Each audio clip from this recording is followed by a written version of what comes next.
Assalamualaikum warahmatullahi wabarakatuh. Kami dari kelompok 3 Auditing yang beranggotakan Nada Nur Agnilasari dengan NIM 191420130, Dewi Nurmala dengan NIM 191420132, Irna Almaidah dengan NIM 191420141, dan Zahwa Khabiza dengan NIM 191420156. Materi yang pertama yang akan dijelaskan yaitu tujuan dari audit. Tujuan umum audit atas laporan keuangan adalah untuk menyatakan pendapat atas kewajaran laporan keuangan dalam semua hal yang material sesuai dengan prinsip akuntansi berterima umum di Indonesia. Kewajaran laporan keuangan dinilai berdasarkan asersi yang terkandung dalam setiap unsur yang disajikan. Selanjutnya yaitu asersi manajemen dalam laporan keuangan. Berdasarkan SA seksi 326 paragraf 3, terdapat berbagai asersi yang terkandung dalam laporan keuangan. Asersi itu adalah pernyataan manajemen yang terkandung di dalam laporan keuangan. Asersi manajemen yang disajikan dalam laporan keuangan dapat diklasifikasikan menjadi 5. Yang pertama, keberadaan atau keterjadian. Yang kedua, kelengkapan. Yang ketiga, hak dan kewajiban. Yang keempat, penilaian atau alokasi. Yang kelima, penyajian dan pengungkapan. Asersi manajemen dalam laporan keuangan yang pertama itu asersi keberadaan atau keterjadian. Asersi ini berhubungan dengan apakah aktiva atau utang entitas ada pada tanggal tertentu dan apakah transaksi yang dicatat telah terjadi selama periode tertentu. Yang kedua yaitu asersi kelengkapan. Asersi ini berhubungan dengan apakah semua transaksi dan akun yang seharusnya telah disajikan dalam laporan keuangan. Yang ketiga, asersi hak dan kewajiban. Asersi ini berhubungan dengan apakah aktiva merupakan hak perusahaan dan utang merupakan kewajiban. Yang keempat, asersi penilaian atau alokasi. Asersi ini berhubungan dengan apakah komponen-komponen aktiva, kewajiban, pendapatan, dan biaya sudah dicantumkan dalam laporan keuangan pada jumlah yang semestinya. Yang kelima, asersi penyajian dan pengungkapan. Asersi ini berhubungan dengan apakah komponen tertentu laporan keuangan diklasifikasikan, dijelaskan, dan diungkapkan semestinya. Asersi manajemen dan tujuan audit. Asersi manajemen yang pertama itu keberadaan atau keterjadian. Tujuan umum auditnya itu aktiva dan kewajiban entitas ada pada tanggal tertentu dan transaksi pendapatan biaya terjadi dalam periode tertentu. Asersi manajemen yang kedua yaitu kelengkapan. Tujuan umum auditnya, semua transaksi dan akun yang seharusnya telah disajikan dalam laporan keuangan. Asersi manajemen yang ketiga yaitu hak dan kewajiban. Tujuan umum auditnya, aktiva adalah hak entitas dan utang adalah kewajiban entitas pada tanggal tertentu. Asersi manajemen yang keempat yaitu penilaian atau alokasi. Tujuan umum auditnya itu komponen aktiva, kewajiban, pendapatan, dan biaya telah disajikan dalam laporan keuangan pada jumlah yang semestinya. Asersi manajemen yang kelima yaitu penyajian dan pengungkapan. Tujuan umum auditnya, komponen tertentu dalam laporan keuangan telah digolongkan, digambarkan, dan diungkapkan secara semestinya. Nah, tujuan umum audit tersebut merupakan titik awal untuk mengembangkan tujuan khusus audit. Untuk asersi manajemen yang pertama yaitu keberadaan atau keterjadian.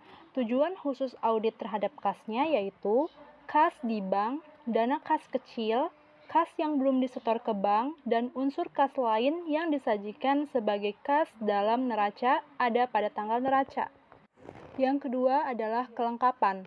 Tujuan khusus audit terhadap kasnya yaitu kas yang disajikan dalam neraca mencakup semua dana kas kecil, kas yang belum disetor ke bank, dan semua kas yang ada di tangan, serta saldo kas yang ada di bank yang tidak dibatasi pemakaiannya.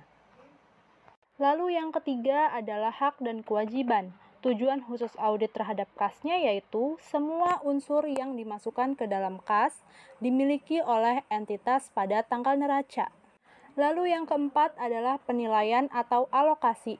Tujuan khusus audit terhadap kasnya antara lain, semua unsur yang termasuk dalam kas telah dijumlah secara benar. Lalu jurnal penerimaan dan pengeluaran kas secara matematik benar dan telah dibukukan dengan semestinya ke dalam akun buku besar yang bersangkutan. Lalu kas di tangan telah dihitung dengan benar dan kas di bank telah direkonsiliasi dengan catatan akuntansi. Dan asersi manajemen yang kelima yaitu penyajian dan pengungkapan. Tujuan khusus audit terhadap kasnya antara lain, semua unsur yang dimasukkan ke dalam kas tidak dibatasi penggunaannya dan disediakan untuk operasi entitas. Lalu pengungkapan yang diwajibkan telah dipenuhi. Yang selanjutnya adalah standar pekerjaan lapangan ketiga, yang berbunyi, bukti kompeten yang cukup harus diperoleh melalui inspeksi, pengamatan, permintaan keterangan, dan konfirmasi sebagai dasar yang layak untuk menyatakan pendapat atas laporan keuangan yang diaudit.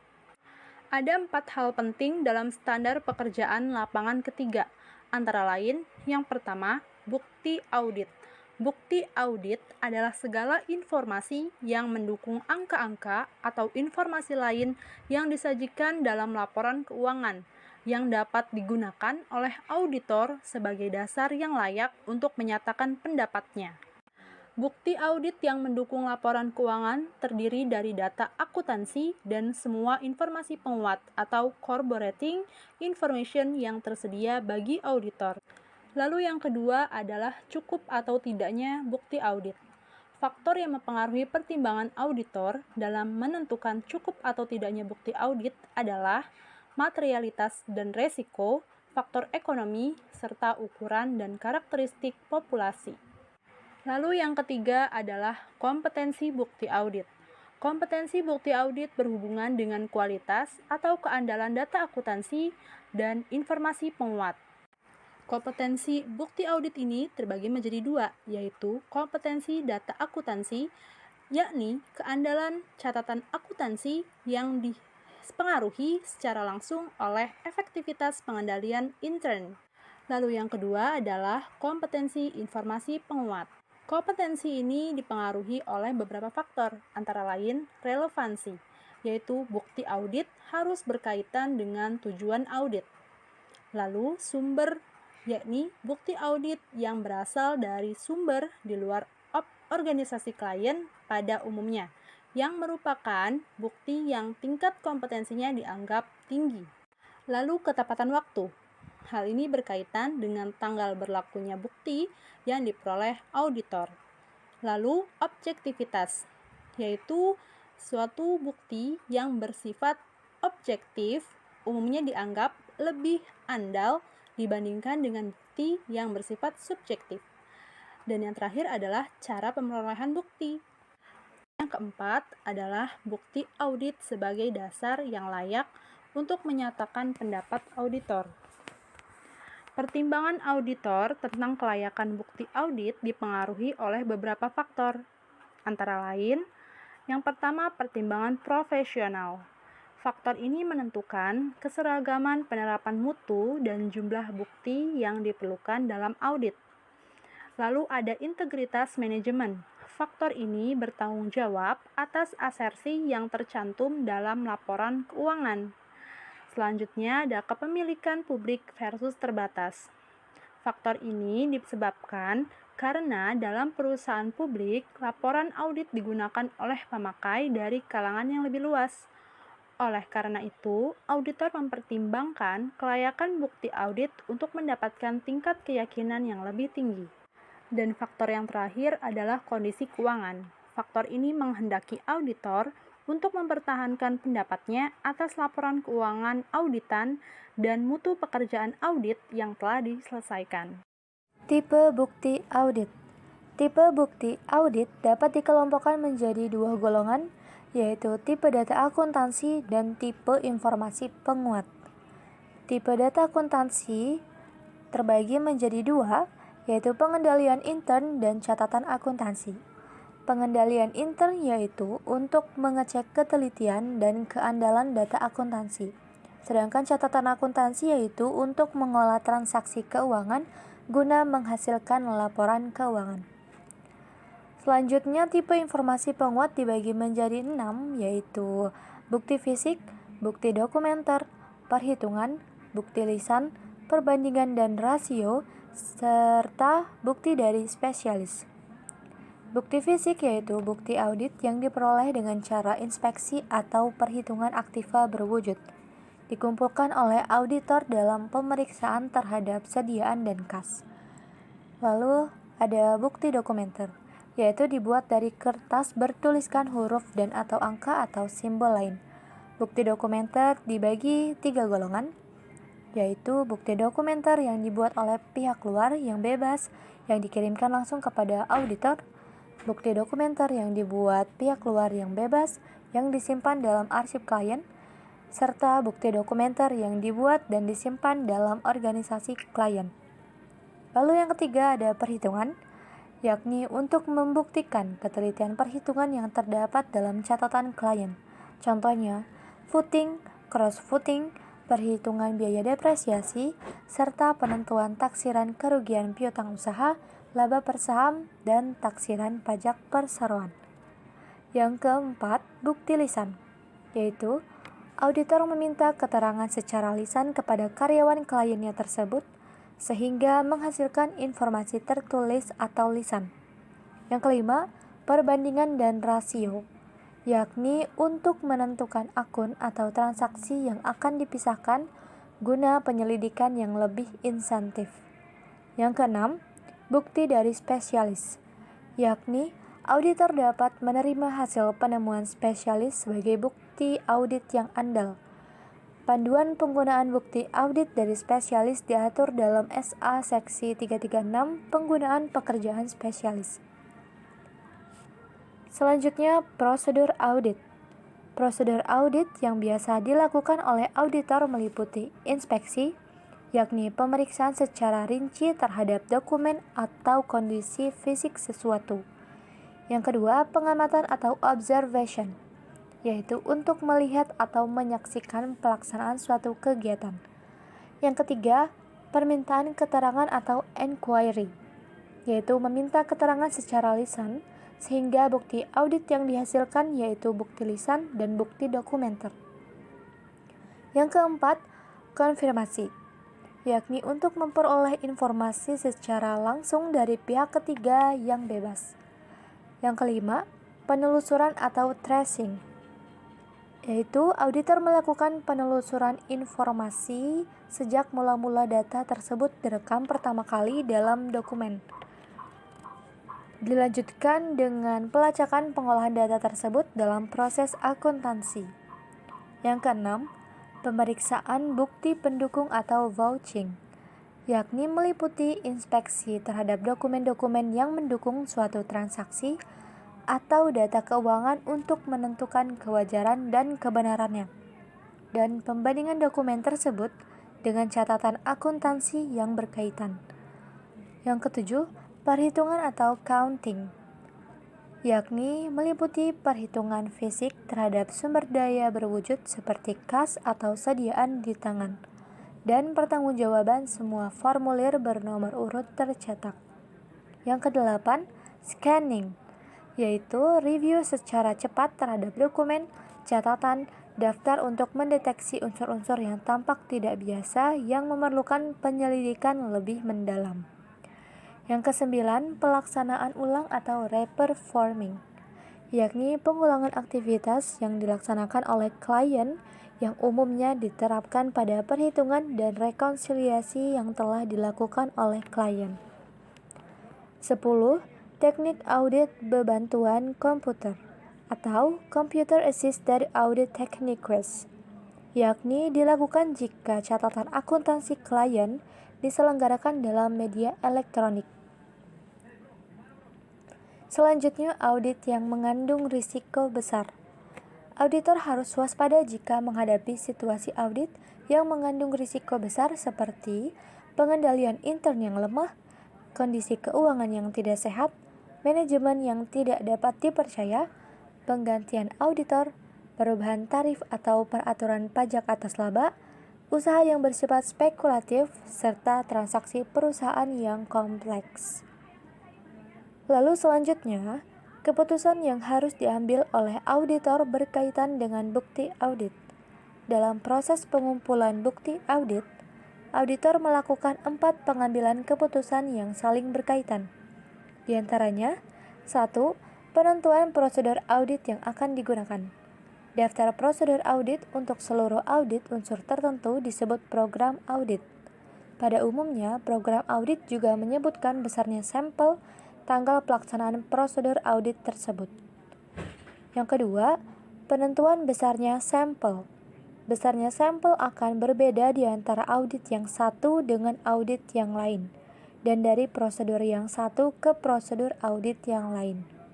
Yang ketiga, penentuan unsur tertentu yang dipilih sebagai anggota sampel. Setelah besarnya sampel ditentukan, auditor masih harus memutuskan unsur mana yang akan dipilih sebagai anggota sampel untuk diperiksa. Dan yang keempat, penentuan waktu yang cocok untuk melaksanakan prosedur audit. Karena audit terhadap laporan keuangan meliputi suatu jangka waktu tertentu, biasanya 1 tahun, maka auditor dapat mulai mengumpulkan bukti audit segera setelah awal tahun. Selanjutnya yaitu hubungan antara asersi manajemen dalam laporan keuangan, tujuan khusus audit, dan pengujian substantif. Berikut adalah penggunaan asersi dalam pengembangan tujuan khusus audit dan dalam perancangan pengujian substantif. Yang pertama, pada asersi keberadaan atau keterjadian.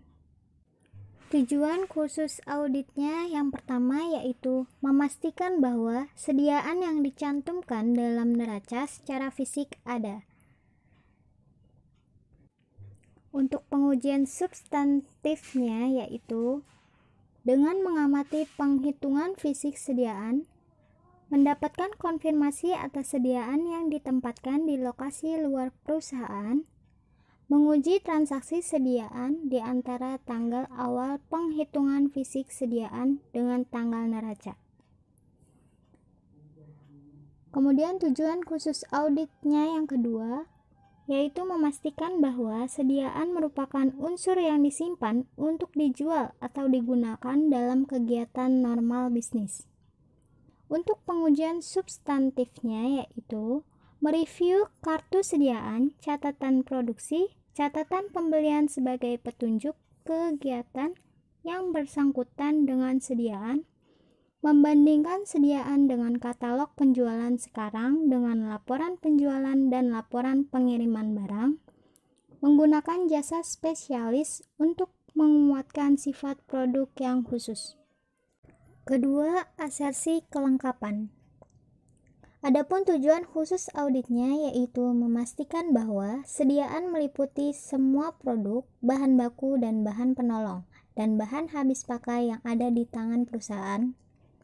Untuk pengujian substantifnya yaitu mengamati penghitungan fisik sediaan, membandingkan hubungan antara saldo akun sediaan dengan kegiatan pembelian, produksi, dan penjualan sekarang, serta menguji prosedur pisah batas pengiriman dan penerimaan.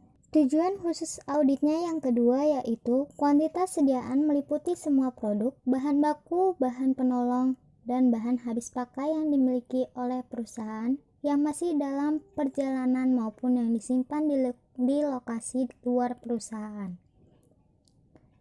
Untuk pengujian substantifnya, yaitu dengan mendapatkan konfirmasi atas sediaan yang ditempatkan di lokasi luar perusahaan, membandingkan hubungan antara saldo akun sediaan dengan kegiatan pembelian, produksi, dan penjualan sekarang, serta menguji prosedur pisah batas pengiriman dan penerimaan.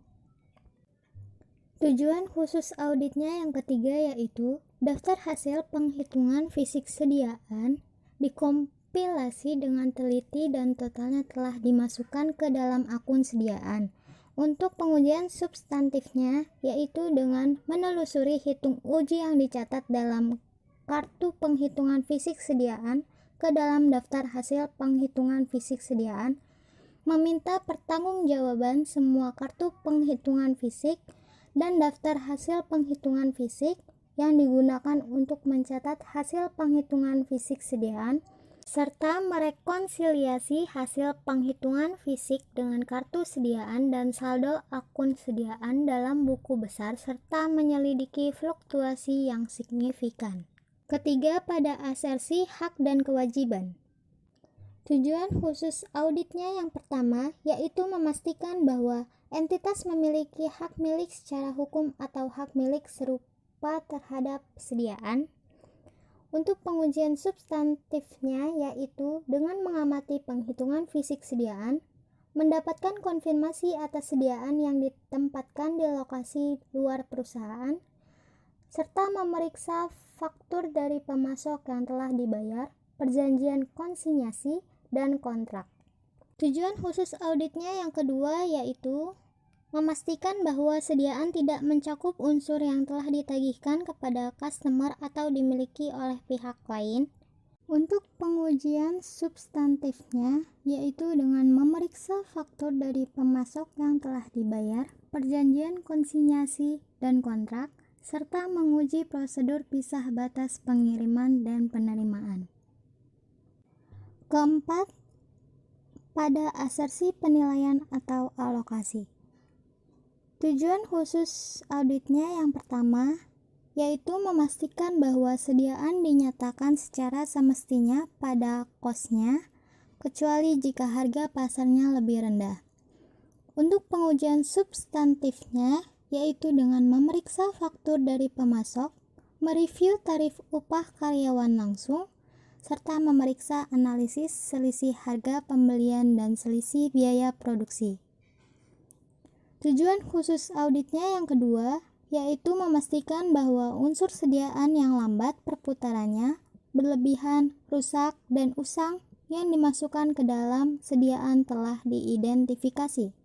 Untuk pengujian substantifnya yaitu dengan memeriksa analisis perputaran sediaan, mereview pengalaman masa lalu dan tren, membandingkan hubungan antara saldo industri yang bersangkutan sediaan dengan volume penjualan yang diperkirakan, melakukan perjalanan peninjauan ke pabrik, serta mengajukan pertanyaan kepada karyawan produksi dan penjualan tentang kemungkinan kelebihan atau keusangan sediaan.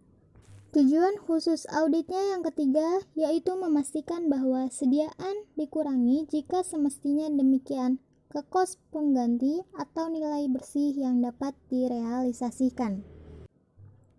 Untuk pengujian substantifnya yaitu dengan mendapatkan nilai pasar sediaan sekarang, mereview kos produksi sekarang, memeriksa penjualan setelah akhir tahun dan kesanggupan membeli yang tercantum dalam surat order pembelian yang belum direalisasikan penerimaan barangnya. Dan yang terakhir pada asersi penyajian dan pengungkapan.